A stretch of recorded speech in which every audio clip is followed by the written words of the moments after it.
प्यारे विद्यार्थियों, आज हम बात करने जा रहे हैं। हमारा जो नया टॉपिक है जिसका नाम है वित्तीय विवरण, यानी अंतिम जो खाते हैं विश्लेषण का मतलब उनकी जांच करने की तकनीक। सबसे पहले तो जिन्होंने इस चैनल को सब्सक्राइब नहीं किया है वो पहले सब्सक्राइब करें और लाइक भी करें और औरों से भी करवाएं। तो वित्तीय जो अंतिम खाते हैं हमारे जो वित्तीय विवरण है उन्हें जांच करने की तकनीक किस प्रकार की है। तो वित्तीय विवरण का विश्लेषण एक संस्था की स्थिति एवं निष्पादन की उत्तम जानकारी प्राप्त करने के उद्देश्य से वित्तीय विवरण के विभिन्न घटकों के मध्य संबंध का मूल्यांकन करने की प्रक्रिया है। यानी संस्था ने निष्पादन का मतलब जो भी काम अच्छा उत्तम जानकारी प्राप्त करना, जो भी निष्पादन में काम पूरा किया है, उस उद्देश्य से वित्तीय विवरण के विभिन्न जो घटक है उनके मध्य मूल्यांकन करने की क्या है प्रक्रिया है। अब खातों की जांच क्यों की जाती है? अभी जो वित्तीय विवरण है उनकी जांच कर रहे हैं, क्यों? कि वित्तीय शुद्धता का मापन हो कि अंतिम खाते हैं वो हमारी वित्तीय स्थिति के बारे में क्या आंकलन कर रहे हैं। शोधन क्षमता का माप, संस्था की भुगतान करने की क्षमता कितनी है।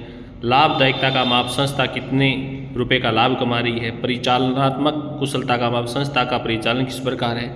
उपलब्धियों की प्रवृत्ति को दर्शाना, संस्था किस उपलब्धि को प्राप्त कर रही है। वृद्धि सामर्थ्य का मूल्यांकन करना, अंतःफर्म और अंतराफर्म भी तुलना करना है। भावी कार्यवाही का निदान करना, समकों का व्यवस्थित प्रस्तुतिकरण करना, ये उद्देश्य है जांच करने के प्रक्रिया। वित्तीय विश्लेषण की सीमा का निर्धारण होता है जिसमें P5 प्रोग्रेस, PS का प्रोग्रेस, पोजीशन और परफेक्ट। वित्तीय विवरणों का अध्ययन करना, अन्य आवश्यक सूचना एकत्रित करना, अंकों का संक्षिप्त और पुनः वर्गीकृत करना, तुलना करना। विश्लेषण का मतलब जांच करना, व्याख्या और प्रस्तुतिकरण करने का इस प्रकार होता है। सबसे पहले सीमा निर्धारित होगी, उसका अध्ययन करना होगा, फिर सूचना इकट्ठी करनी होगी, फिर इनका संक्षिप्त करना होगा, अलग अलग बांटना होगा, फिर बांटने के बाद तुलना करनी होगी, फिर उसकी जांच करनी होगी, उसके बाद व्याख्या। इस प्रकार खातों के जांच की प्रक्रिया है। विश्लेषण के प्रकार है दो, एक तो कार्यप्रणाली के आधार पर और एक प्रयुक्त सामग्री के अनुसार। कार्यप्रणाली के आधार पर एक क्षैतिज या गतिशील, लंबवत या स्थिर, आंतरिक और बाह्य। क्षैतिज या गतिशील, जब कई वर्षों के वित्तीय विवरणों का समीक्षात्मक विश्लेषण हो वो क्षैतिज गतिशील। लंबवत या स्थिर, एक निश्चित अवधि से संबंधित विवरणों के विभिन्न अवयवों के पारस्परिक संबंध का अध्ययन या योग के मध्य संबंध, इसे अनुलंब, लंबवत, स्थैतिक, स्थिर, सापेक्ष विश्लेषण कहते हैं। इसे क्या कहते हैं? निरपेक्ष, और इसे कहते हैं सापेक्ष। उसके बाद है महत्व। अगर आप अंतिम खातों को चेक करते हैं तो इससे क्या फ़ायदा होगा? तथ्यों का प्रकटीकरण होगा, प्रभावी निर्णय ले सकते हैं, प्रभावी संचालन और नियंत्रण कर सकते हैं, नियोजन उपकरण हो सकता है, नियोजन उपकरण हो गया, कार्य कुशलता का तुलनात्मक अध्ययन हो सकता है, हित रखने वाले पक्षकारों को आवश्यक सूचनाएं दे सकते हैं। सीमाएं दोष क्या है? वित्तीय विवरणों की सीमाओं से प्रभावित है। सामान्य स्वीकृत प्रमाप शब्दावली की अनुपस्थिति मानी जाती है ज़्यादातर। गुणात्मक पहलुओं की अवहेलना होती है क्योंकि ये ऋणात्मक होते हैं, गुणात्मक जो पहलू है उनको शामिल नहीं करते हैं। मूल्य स्तर परिवर्तनों की अवहेलना होती है। लक्ष्यों को चिन्हित नहीं निदाना।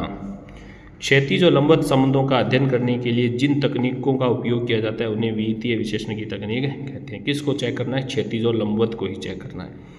तो इसकी प्रमुख तकनीक है जैसे तुलनात्मक वित्तीय विवरण हो गया, समानाकार वित्तीय विवरण है, प्रवृत्ति विश्लेषण है, अनुपात विश्लेषण है, कोष प्रवाह विश्लेषण है, रोकड़ प्रवाह विश्लेषण है, सम विच्छेद बिंदु विश्लेषण। ये सब तकनीक है किसकी? अभी खातों की। तो सबसे पहले जो तकनीक है तुलनात्मक वित्तीय विवरण, जिनमें अब देखो वैसे भी ये तीन तो चलो इसमें देख लेंगे, बाकी जो तकनीक है उन सब के हमारे अलग लेसन है। जैसे अनुपात का अलग है, कोष का अलग है, रोकड़ का अलग है, सम विच्छेद बिंदु, इन सब के अलग अलग लेसन है चेक करने के।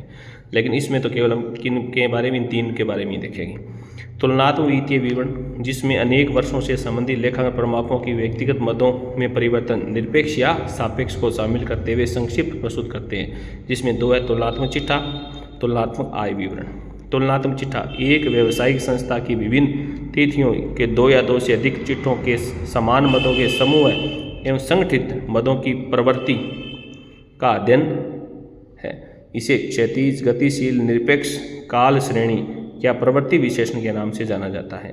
तुलनात्मक आय विवरण व्यवसाय की अनेक लेखांकन अवधियों के परिचालनात्मक परिवर्तन परिणाम दर्शाता है ताकि एक अवधि से दूसरी अवधि के निरपेक्ष अंकों में हुए परिवर्तनों को मुद्रा में प्रतिशत में व्यक्त कर सके। उसके बाद है समानाकार विवरण। वित्तीय विवरणों को लंबवत प्रतिशत के रूप में दर्शाने वाले विवरण वित्तीय विवरण समानाकार विवरण कहलाते हैं। इसे 100% विवरण भी कहते हैं। जैसे समानाकार चिट्ठा 100% विवरण रूप में परिवर्तित चिट्ठा या समानाकार चिट्ठा या प्रतिशत चिट्ठा भी कहलाता है। अंतःफर्म तुलना में सर्वाधिक उपयोगी है। समानाकार लाभ हानि विवरण शुद्ध बिक्री की प्रतिशत दर्शाता है, जो लाभ हानि विवरण में दर्शाई गई लागत या व्यय की प्रत्येक व्यक्तिगत मद द्वारा अवशोषित होता है। प्रवृत्ति विश्लेषण एक निश्चित तिथि या अध्ययन की आरंभिक तिथि की तुलना में क्रमिक वर्षों के में वित्तीय विवरणों की मदों में परिवर्तन की दिशा के आधार पर व्यवसाय की वित्तीय स्थिति का अध्ययन करता है। जिसे 1 नंबर है प्रवृत्ति प्रतिशत यानी परसेंटेज। किसी एक वर्ष को आधार मानकर अन्य वर्षों की प्रतिशत वृद्धि या कमी ज्ञात करना और फिर उसे प्रतिशत के रूप में व्यक्त करना। पहले क्या ज्ञात करना, कमी वृद्धि, और उसमें बाकी इसका देना आधार वर्ष का, तो उसे प्रतिशत के रूप में प्रदर्शित करना। प्रवृत्ति अनुपात ट्रेंड रेशियो विभिन्न वर्षों की विभिन्न मदों में किसी एक वर्ष की मद के आधार पर मानकर अन्य वर्षों की उसी मद की राशि का अनुपात, यानी चालू वर्ष में आधार वर्ष की राशि का भाग। इसी एक वर्ष को आधार मान लेंगे और जिस वर्ष का ज्ञात करना होगा उस चालू वर्ष की राशि में आधार वर्ष की राशि का भाग देकर क्या ज्ञात करें, अनुपात। बिंदु रेखीय या चित्र में प्रदर्शन। प्रवृत्ति विश्लेषण के गुण क्या है, संक्षिप्त और प्रस्तुतिकरण होता है, परिवर्तनों की दिशा का ज्ञान होता है, सरल विधि है, त्रुटियों की संभावना नहीं होती है। किसमें, बिंदु रेखीय में। चित्र में प्रदर्शन होता है ग्राफ पेज पर भी। प्रवृत्ति विश्लेषण के दोष क्या है, सीमित महत्व है, तर्कहीन और असंगत निष्कर्ष है, आधार वर्ष का सामान्य नहीं होना, लेखांकन सिद्धांतों के पूर्ण पालन की अवहेलना करता है, प्रवृत्ति अनुपातों का अनुचित महत्व नहीं है इसमें। तो ये इस प्रकार के इसमें दोष पाए जाते हैं। तो इसी के साथ